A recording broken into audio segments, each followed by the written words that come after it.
நாகத்துக்கு நீ செஞ்சாலும் என்ன சொல்றீங்க? அப்படி என்றால் என் மீது உனக்கு காதல் வந்துருச்சுங்க. காதல் காதல் என் மீது. ஆமா. அந்த வந்தே எனக்கு வேணாங்க.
உனக்கென்று யாராவது ஒருவன் பிறந்திருப்பார்.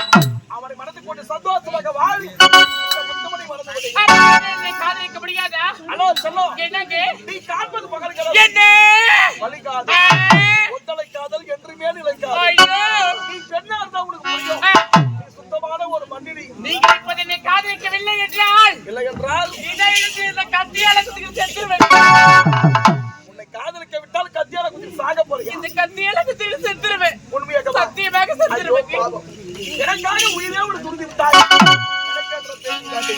ஹலோ செல்லோ என்னங்க உன்னை எப்பொழுது இந்த மலச்சோலையில் பார்த்தீரோ அப்பொழுதே என்னுடைய மனதை உன்னிடத்தில் பறிகொடுத்து விட்டேன். அப்படியா? இருந்தாலும் நான் இரவுனை சோதனை செய்து பார்த்தேன். எதற்காக தெரியுமா? இதற்காக இந்த காலத்து பெண்கள் நம்பவே முடியலங்க. என்னங்க சொல்றீங்க? ஏன்னா முதல்ல காதலிக்கிறவே நல்லா காதலிக்கிறீங்க. அப்புறம் என்னோட நல்லவனா ஒரு ஆடம் கிடைச்சா அவன் பின்னாடி போயிடுறீங்க. அதோட தாடி வச்சுக்கின்னு லோ லோ லோ லோ பைத்தியக்காரமே சுத்த வேண்டியதா? அது போல நான் போகவே மாட்டேங்க. இதே நான் தச்சது. ஆமாங்க. ஏழ்மை குடும்பத்துக்கு உண்மை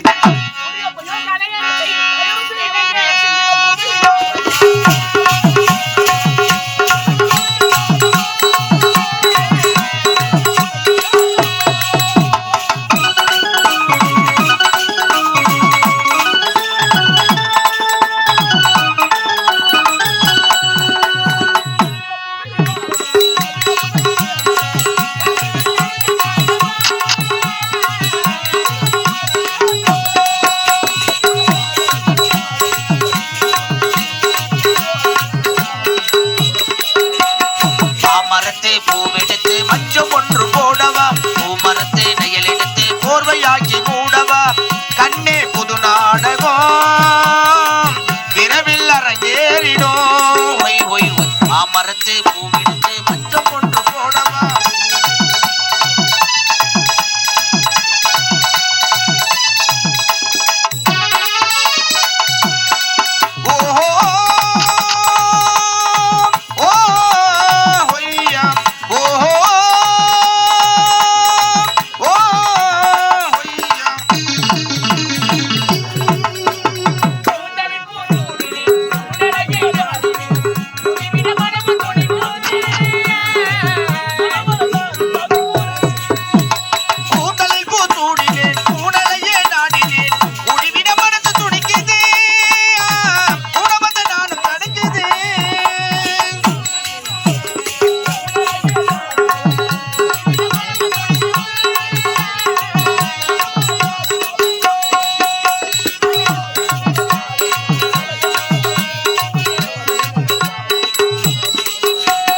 பாமரத்து பூவெடுத்து மஞ்சம் ஒன்று போடவா பூமரத்து நெயல் எடுத்து போர்வையாக்கி மூடவா கண்ணே புது நாடகம் விரைவில் அரங்கேறிடும் ஒய் ஒய்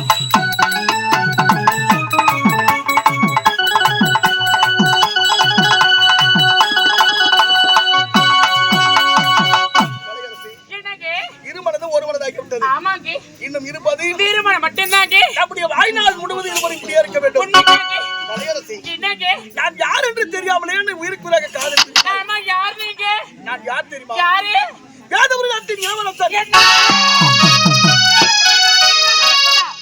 நீங்கள் யார் என்று தெரியாமலேயே அவர்கள் இருக்கிறாங்க காதலித்து விட்டேங்க என்ன ஏழு பின்னணி நீங்கள் கைவிட்டு விட மாட்டீங்களே கலையரசி காதலுக்கு உயர்வு தாழ்வு என்பது கிடையாது காதலுக்கு ஜாதி மதம் என்பது கிடையாது காதல் என்பது உலகத்தில் வருவது பொதுவானது எனக்கு சொல்லி உனக்கு என்றால் இந்த உலகத்தில் சத்தியமாக வாய்ந்து காட்டு திருமணம் என்று வந்தால் அது உன்னோடு இல்லை என்றால் இந்த மண்ணோடு அரண்மனைக்கு சென்று என் தந்தையை சந்தித்து எனக்கு ஒரு சில கோரி நாளைய தினம் திருமண ஏற்பாடோடு வந்து சந்திக்கிறேன்